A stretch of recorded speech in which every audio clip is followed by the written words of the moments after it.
Hi guys, Ruben here.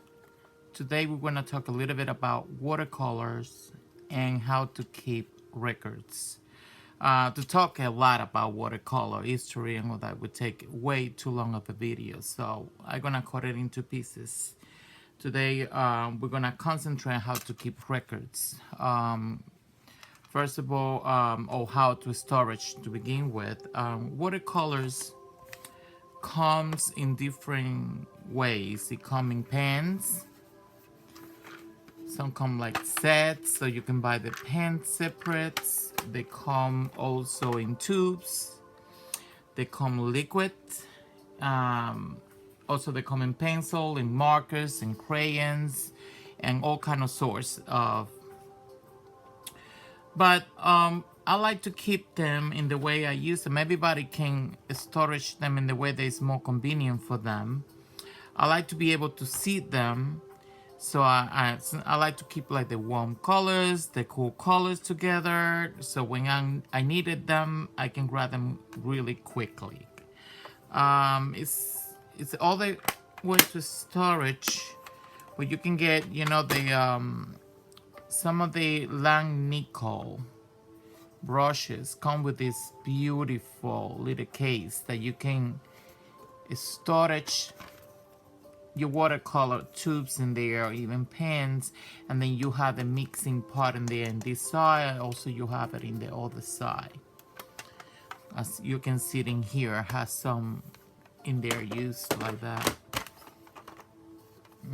You can tell how I mix the color right next to it. It's very convenient for me.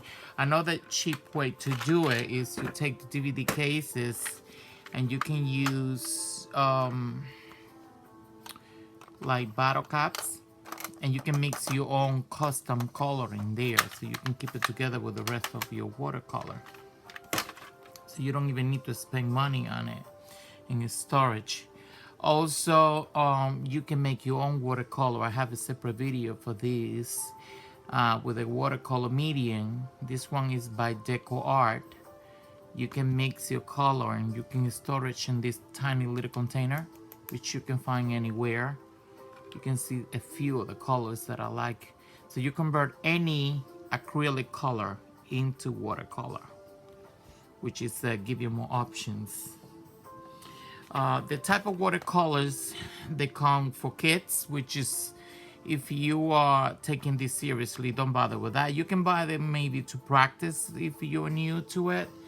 But the problem is they not light fast. They fade very quickly. So it's not worth it if you paint something really nice and then a year after you lose all the colors. They also come in the student quality, which is not the best, but it is really good to start, which is the one that I recommend. And artist colors, where they can go from a very affordable sets or stuff like that, but they also very expensive sets, and they are like the Shiminki, very expensive. All I have to do with the pigment. Some pigment are cheap to get and to manufacture. Some pigments are extremely expensive. When you start collecting watercolors, make sure you have records of it. Either you write it down. My way to do it is creating swatches. I get this in the crafting store with this is the refill packages. You can use any way you want it. It works out for you. I like it because it has the plastic will protect, and I do this swatch right into the cardstock that come inside of it. It's actually thinner than a cardstock, but doesn't matter. And then you put a twine and you tie them together. Very convenient.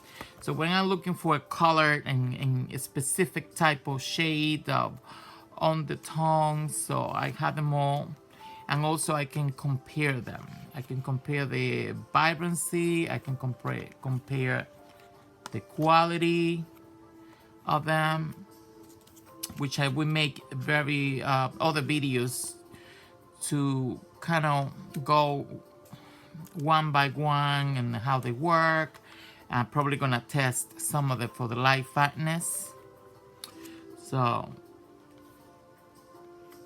hopefully this inform you good. Always keep records of all your watercolors. So like this, you know also the colors you're missing. This is by Magella Gold, for example. I leave a lot of spaces, so as I get more colors, you can keep adding them.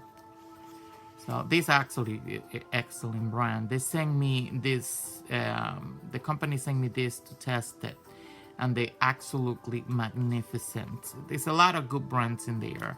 It's also the Core by Golden, which is the very vibrant. They have a different type of binder than the others. We're talking another video about that. Separate Shiminki, which is they are very expensive. They have very expensive pigment, and they're also very vibrant. Because they are the most expensive doesn't mean they are the best. So do not get confused. Winsor and Newton is the students and artists quality. They're among the most affordable ones. You can find them anywhere, and you find them in paint. You find them in paint. You find them in tubes. So they are the more versatile ones. So, Grombacher have the gouache. Gouache is watercolor but more opaque. The watercolor more transparent. But they, in the end, they're all the same.